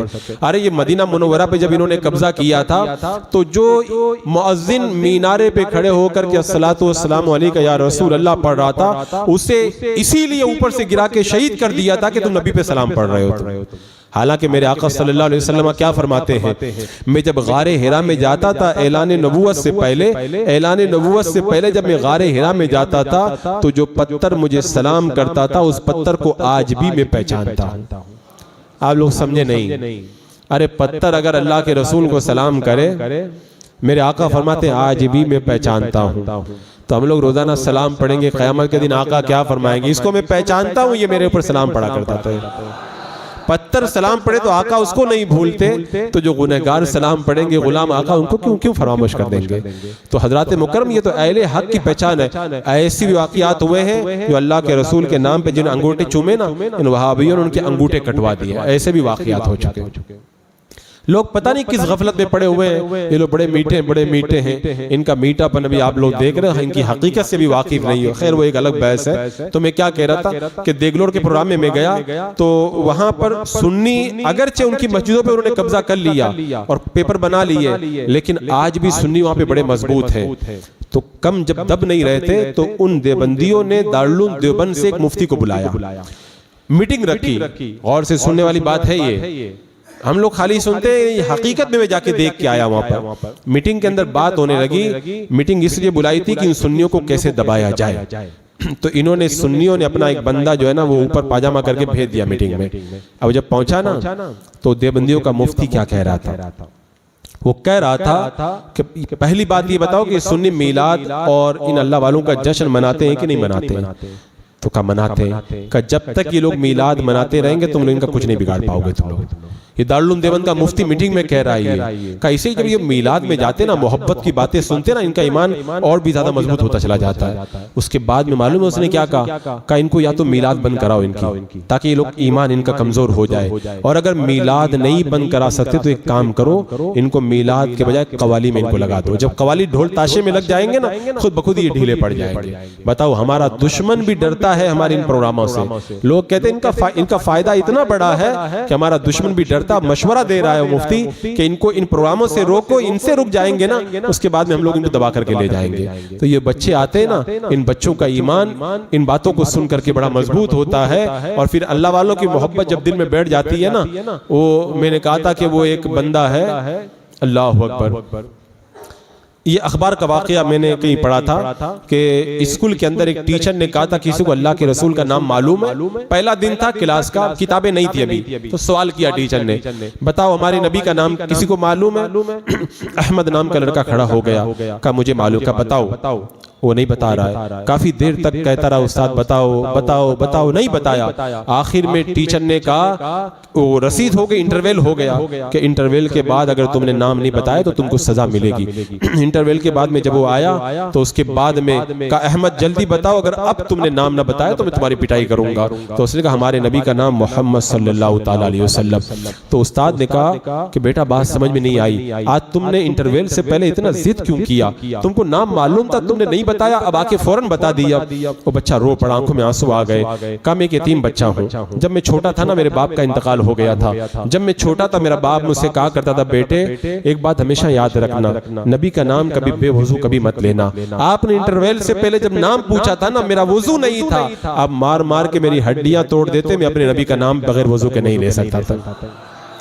ये बच्चों की तरबियत होनी चाहिए ऐसी। वो खिलाफत उस्मानिया के जमाने में मिस्री तलबा का एक ग्रुप था, वो जर्मन के दौरे पे गया, सुबह का वक्त था। अखबारी रिपोर्टर ने देखा एक छोटा सा बच्चा है, बर्फ तोड़ तोड़ करके काट काट करके पिघला रहा है। पूछा, बेटा तुम क्या कर रहे हो? कहा, वो तुम देख नहीं रहे सूरज निकलने वाला, फजर की नमाज का वक्त खत्म हो रहा है, मैं बर्फ को पिघला करके वुजू बना के नमाज पढ़ रहा हूँ। दूसरे दिन जर्मन के अखबार में उस अखबारी रिपोर्टर ने जो खबर शाये की थी वो ये थी, जिस कौम के बच्चों को सर्दी के मौसम में बर्फ पिघला करके पानी बना करके वुजू बनाकर नमाज पढ़ने में मजा आता हो, उस कौम को दुनिया की कोई ताकत नहीं हरा सकती है। आप मुझे बताओ, उस बच्चे ने ये नमाज कहां से सीखी थी? क्या वो कहीं पढ़ने गया था? उसने अपने बाप को नमाज पढ़ते हुए देखा होगा, अपनी माँ को नमाज पढ़ते हुए देखा होगा। जब हम खुद अपने घर का माहौल बनाएंगे ना, तब ये बच्चे बदलेंगे। और ये नस्ल अगर तैयार हो गई ना, ये नस्ल, तो मैं कहता हूं आने वाला वक्त इंशाअल्लाह हमारा होगा। शरी अदालत ने एक चोर को सजा सुनाई थी, चोर का जुर्म साबित हो गया, इसके हाथ काट दिए जाएं। चोर ने कहा था, जज मेरे हाथ बाद में काटना, मेरी माँ की जबान पहले काट दो। का क्यों? का इसलिए कि जब मैं छोटा बच्चा था मैंने पड़ोसी का अंडा चुराया था। मैं घर पे आया ना, मेरी माँ ने मुझे जबान से दो लफ्ज नहीं कहे। अगर मेरी माँ दो जुमले कह देती ना, तो उस वक्त मैं चोरी से तौबा कर लेता, कभी चोर नहीं बनता। मेरी माँ ने जबान से दो जुमले ना कहे, आज उसी की वजह से मैं इतना बड़ा चोर बनाऊं। मेरे हाथ बाद में काटना, मेरी माँ की जबान पहले काट दो। यानी ये बचपन का जो तालीम होती है ना, वो आगे चल करके बच्चे को सुधारती है और बिगाड़ती है। आज जरूरत है इन बच्चों को दीन पिलाएं। अच्छा बच्चों की बात आई, बड़ा मोहब्बत वाला वाक़या भी मुझको याद आया, बता दूं, ईमान ताज़ा हो जाएगा। ये मदीना मुनव्वरा में मेरे आका अलैहिस्सलाम की महफिल, सुभान अल्लाह, मेरे आका अलैहिस्सलाम मदीना मुनव्वरा में वाज, क्या किस्मत थी सहाबा की। मैं तकरीर कर रहा हूँ, आप लोग सुन रहे हो, वो भी एक ज़माना था मेरे आका तकरीर करते थे, सहाबा सुना करते थे। वो कितना नूरानी मजमा था, वो सुफ़ा का चबूतरा। आज बड़े बड़े सेठ तरसते, सेठ, काश 2 रकात नमाज सुफ़ा के चबूतरे पे पढ़ने का मौका मिल जाए। करोड़पति आदमी तरसता है, आपको पता है क्यों तरसता है? अरे वो सोने का चबूतरा है क्या? क्यों तरसते लोग? वो इसलिए तरसते कि मुस्तफ़ा जान रहमत के गुलाम वहाँ पर बैठते थे। अच्छा ये भी बता दूं कि गुलामों की शान क्या है। ये बच्चों वाला वाक़या भी इधर, टाइम ज़्यादा तो नहीं हो रहा ना? है, वक्त है ना? अच्छा, असल में वो बहुत दिनों के बाद आना हुआ और बात पे बात में निकलती चली गई। आप लोग बेदार हैं ना? कोई दिक्कत तो नहीं है ना? चलो दुरूद पाक पढ़ लें, अल्लाहुम्मा सल्ली अला सय्यिदिना सल्लल्लाहु ताला अलैहि वसल्लम। या मैं सोच रहा हूँ कि थोड़ा आया हूँ तो पूरा चार्ज कर दूँ आप लोगों को, ताकि आप लोग पूरी तरह से चार्ज हो जाएं, तो कुछ ईमान में ताजगी आ जाए। आपको पता है ना, ये हजरत अब्दुल्ला जुल बिजादैन, ये सहाबी जब मक्का में ईमान लाए थे तो इनके चचा ने मालूम है क्या किया था? इनके चचा ने इनके सारे माल को छीन लिया, बदन के कपड़े भी उतार दिए। ये अपनी माँ के पास गए और माँ के पास जाने के बाद में कहते हैं, अम्मी जान मैं ईमान लाया, मेरे चचा ने सब कुछ छीन लिया। माँ ने अपनी चादर दी, जब चादर ली ना, हजरत अब्दुल्ला ने उसके 2 टुकड़े किए, आधे को लुंगी बना लिया, आधे को ऊपर डाल लिया और नंगे पाँव मुस्तफ़ा जान रहमत की बारगाह में मदीने की तरफ रवाना हो गए। हम लोग क्या, हम लोगों ने क्या किया? हम लोग पैदा हुए, मौज़िन साहब आए, अल्लाह अकबर अल्लाह अकबर, कान में अजान दी और हमको पता चल गया हम लोग मुसलमानों के घर में पैदा हुए। हम लोग, हमको क्या करना पड़ा? कुछ नहीं करना पड़ा। ये पूरी कुर्बानियां देकर के ईमान लाने वाले साहबा जब पहुंचे ना फजर की नमाज में, मेरे आका अलैहिस्सलाम ने फरमाया, कौन? मेरे आका ने पूछा कि हुजूर मदीने से आया हूँ, ईमान कबूल किया हूँ। मेरे आका ने फरमाया, गरीब साहबा चबूतरे पे बैठते ना सुफ़ा के, तुम भी वहीं पे बैठ जाया करो। अब वो चबूतरे पे सहाबा बैठे रहते। एक दिन गज़वा तबूक के लिए सहाबा जाने लगे। जब जाने लगे ना, ये हज़रत अब्दुल्ला मेरे आका की बारगाह में गए, कहा या रसूल अल्लाह मुझे आप दुआ दे दें कि काफिर मुझे शहीद कर दे। मेरे आका ने फरमाया, जाओ खजूर की छाल लेके आओ। तो वो खजूर की छाल लाए, मेरा आका अलैहिस्सलाम ने उनकी बांध दी बाजू पे। कहा अल्लाह मैं अब्दुल्ला का खून काफिरों पे हराम करता हूँ। या रसूलल्लाह मैं तो शहादत की दुआ करवा रहा हूँ, आप ये क्या दुआ कर रहे हैं मेरे लिए? फरमाया अब्दुल्ला, लोग कहते हैं नबी को गैब नहीं पता है। मेरा आका ने फरमाया, अब्दुल्ला अगर किसी को बुखार आ जाए और बुखार में इंतकाल हो जाए, वो भी तो शहीद हुआ करता है। मेरे आका को ये भी पता था काफिर इनको नहीं मार पाएंगे, ये भी पता था कि इनको बुखार आएगा, और ये भी पता था बुखार में ये शहीद हो जाएंगे, और कोई गैब क्या? तुमसे यहाँ हो भला, जब ना खुदा ही छुपा तुम पे करोड़ों, सरे अर्श पर है तेरी गुजर, दिले फर्श पर है तेरी नजर, मलकूत तो मुल्क पे कोई शय नहीं जो तुझ पे आया नहीं। मेरे आका सब कुछ देख रहे हैं। अब मैं यहाँ ये बात बता, लोग कहते हैं दुआ कर दो, दुआ कर दो। दुआ करवाई नहीं जाती है, दुआएं खुद ब खुद मिला करती है। उसके लिए करना पड़ता है। क्या करना पड़ता है मैं बताता हूँ। निकले वो तबूक में पहुंचे, बुखार आ गया। मेरे आका अलैहिस्सलाम सिराने आए, नसीब तेरा चमक उठा देख तो नूरी, अरब के चांद लहद के सिराने आए हैं। अब आका का दीदार किया। हम तो तमन्ना करते हैं या रसूल अल्लाह किसी शब ख्वाब में जलवा दिखा दो या रसूल अल्लाह। मुझे याद आता है बासनी की सरजमीन पर जो 6 साला तालिबी कॉन्फ्रेंस हुई थी, वहाँ पे हर साल एक बहुत बड़ी हस्ती आती थी। उस साल अल्लामा अरशदुल कादिर रहमतुल्लाह तआला अलैह तशरीफ लाए थे। तो एक देहात का बच्चा था, वो ये कलाम पढ़ रहा था, किसी शब ख्वाब में जलवा दिखा दो या रसूल अल्लाह, मेरी सोई हुई किस्मत जगा दो या रसूल अल्लाह। आगे उसने जो बात कही ना, वाकई दिल में उतर जाने वाली है। अगर आंखें मेरी दीदार के काबिल नहीं आका, मुझे आवाज ही अपनी सुना दो या रसूल अल्लाह। अल्लामा अरशदुल कादिर बहुत रोए उस पर, मैंने देखा बहुत रोए उस शेर के पर। सही में हमारी आंखें इस लायक नहीं है, तो हम यही कहते हैं या रसूल अगर आंखें मेरी दीदार के काबिल नहीं आका, मुझे आवाज ही अपनी सुना दो या रसूल अल्लाह। तो ये हजरत अब्दुल्ला आखिरी वक्त में दीदार कर रहे मेरे आका अलैहिस्सलाम का। और फिर जब विसाल हुआ ना, तो आगे की जो बात है ना, वाकई दिल को चीर देने वाली है। हजरत अबू बकर और हजरत उमर ने कब्र तैयार की, और जब कब्र तैयार हो गई ना, कौनैन के आका कब्र में उतर गए। हम तो तमन्ना करते हैं, वो जो आला ने कहा था ना कि ताहश्र लहराएंगे चश्मे नूर के, जलवा फरमा होगी जब तलअत रसूलुल्लाह की। आका जब कब्र में आएंगे ना, तो ऐसे नूर के क्या फरमाया, ताहश्र लहराएंगे चश्मे नूर के चश्मे एकदम दरिया जारी होंगे नूर के। अब आला हज़रत सरकार ने जो कहा था, सरकार उतर गए कब्र में और दुआ जो दी ना मेरे आका ने, अल्लाह अकबर, कहे अल्लाह मैं अब्दुल्ला से राजी हूँ, अल्लाह तू भी अब्दुल्ला से राजी हो जा।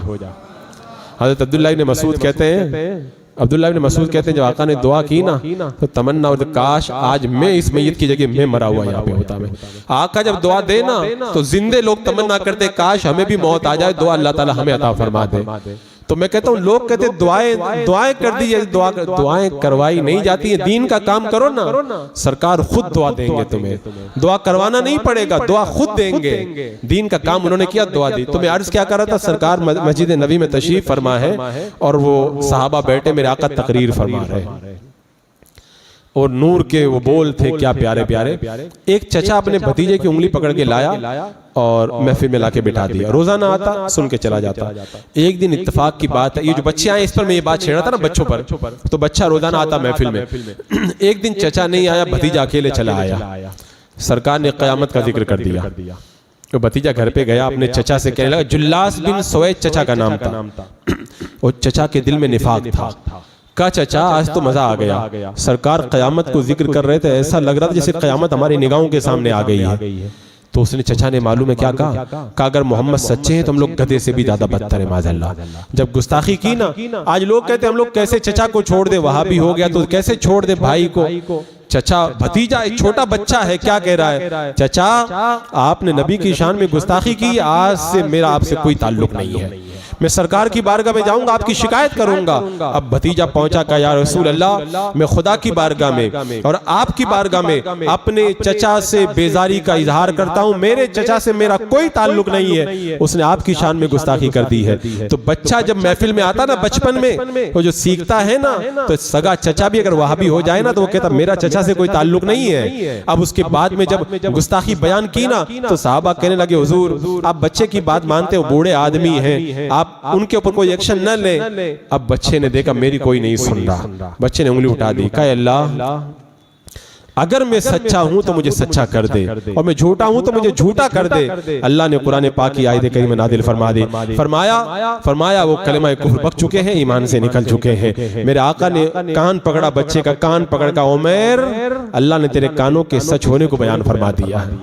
फिर वो जुल्लास बिन सुवैद आए, तौबा की और सच्चे मुसलमान बन गए। तो बच्चा जब आता है ना महफिल में तो उसका ईमान इतना मजबूत हो जाता है ना, सारा घर एक तरफ हो जाए लेकिन बच्चे को फिर नहीं बदल पाता है वो।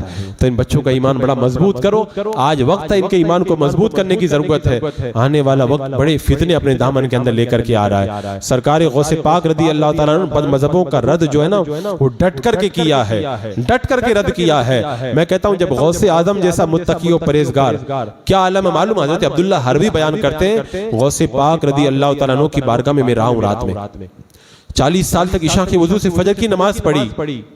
कुछ रातें में अंदर गया तो गौसे पाक रात के 1/3 हिस्से में अल्लाह का जिक्र करते, फिर 1/3 हिस्से के अंदर आप नमाज अदा करते, फिर जो 1/3 हिस्सा बच जाता उसमें मुराकबा फरमाते। ऐसे पूरी रात गुजर जाती और सरकार गौसे पाक फरमाते जब रात होती थी ना तो मेरा हाथ कील की तरह दीवार में ऐसे गड़ा रहता था कि बिल्कुल हिल ना पाए और मुझे रात को नींद ना आए, और फिर मैं एक पांव पे खड़ा हो जाता था और रात में सेरी से पहले पहले पूरा कुरान खत्म करता था। 15 साल तक रोजाना पाबंदी से मैंने इस तरह कुरान पाक खत्म किया।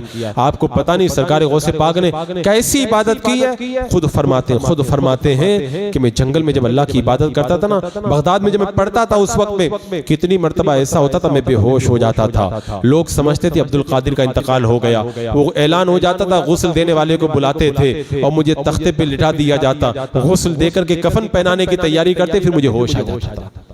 ऐसी इबादत आपने फरमाई और ऐसी रियाजत फरमाई, अल्लाह अकबर कबीरा। फरमाते हैं कि मैं जब इबादत करता था जंगल के अंदर शैतान आते थे, कहते अब्दुल कादिर यहाँ से चले जाओ, हम तुम्हें मारेंगे, ये करेंगे। वैसे पाक में जब मैं उठ के खड़ा होता था ना शैतान भागते हुए नजर आते थे। तो इतने बड़े आबिद और जायद बद मजहबों का खुल के रद्द कर रहे हैं। इसका मतलब ये है कि नजात अगर मिलेगी तो इबादत के साथ में गुमराहों का रद्द करने से मिलेगी, क्योंकि अल्लाह तबारक व तआला को बंदा बड़ा पसंद आता है। और मैं एक साफ बात कहता हूं, आप सर्वे करके देख लें, सर्वे करके आप देख लें पूरी दुनिया में अल्लाह ने रद्द वहाबिया करने वालों को जो इज्जत दी है ना, वो सुलह कुल्ली मौलवियों को इज्जत अल्लाह ने नहीं अता फरमाई है। आप बिल्कुल तलाश करके देख लें, ये खुद एक अलग मुस्तकिल उन्वान है। और आप लोग इस महफिल को सजाए हैं, गौसे पाक की तालीमात को अपने दिलो जान से लगा करके रखें, और इंशाअल्लाह फिर कभी मौका मिला तो तफसीली गुफ्तगू होगी। बस आज की महफिल में यही पैगाम आपके हवाले खास तौर से नौजवानों को पैगाम देके जा रहा हूँ। सारी दुनिया की गंदगी उठा के मोबाइल में रख दी गई है, और हमारी जवानों की जवानियां खराब की जा। अपनी जवानी को बचाओ, अपनी जवानियों की हिफाजत करो। इसलिए कि इमाम गजाली फरमाते हैं कि आंख में मच्छर चला जाए तो बंदा बर्दाश्त नहीं कर पाता, जहन्नम की आग कैसे बर्दाश्त करेगा। और एक हदीस में सुनाऊं, रोंगटे खड़े हो जाएंगे। ये हदीस कुदसी अल्लाह ताला खुद फरमाता है, ऐ आदम के बेटे, जब तू कब्र में जाएगा, कीड़े जब खाना शुरू करेंगे तो तेरी आंख ही से खाने की शुरुआत करेंगे, लिहाजा तू मेरी हराम की हुई चीजों को मत देखना।